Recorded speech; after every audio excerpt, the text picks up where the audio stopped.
Hello বন্ধুরা, দেখো চলে এসেছি বাজারে। আর আজকে হলো গিফট নিতে এসেছি আমাদের ইয়াকুবদার বার্থডে।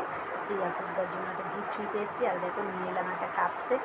আর এই যে পম্পার জন্য একটা হাঁড়িও নিয়ে নিলাম, তার কারণ পরের দিন আবার পম্পার বার্থডে, তো তার জন্য পম্পার জন্য একেবারে হাঁড়িটা নিয়ে নিলাম। আর চলে এসেছি দেখো ক্রিমসের থেকে কেক নেবো দাদার জন্য। তো আমাদের সব কেক তো ক্রিমস থেকেই নেওয়া হয়, আর মানে প্রত্যেক বছরই ক্রিমস থেকে কেক নিই।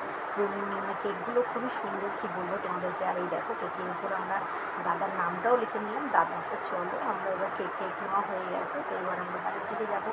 আর আজকে এসছি আমি আর শ্রাবণী, দুপুরবেলা সোনা পাপাকে ঘুম পড়িয়ে রেখে এসেছি। আর এই দেখো আমাদেরকে একটা করে ললিপপও দিয়ে দিয়েছি। ওই দেখো আমরা শ্রাবণী একই ললিপপ। তো চলো কেক নিয়ে আমরা সন্ধ্যাবেলায় চলে এসেছি দাদার বাড়িতে। আর এই যে দাদা তো কেক কাটবে, তার জন্য আমাদের কেকটা মানে খোলা হচ্ছে। আর দেখো বক্স থেকে শ্রাবণী কেকটা বের করছে। তো দাদা কেক কাটবে, দাদা তো কেক কেটেই যাচ্ছে, একের পর এক কেক কেটেই যাচ্ছে। তো চলো এবার আমাদের কেক কাটার পালা।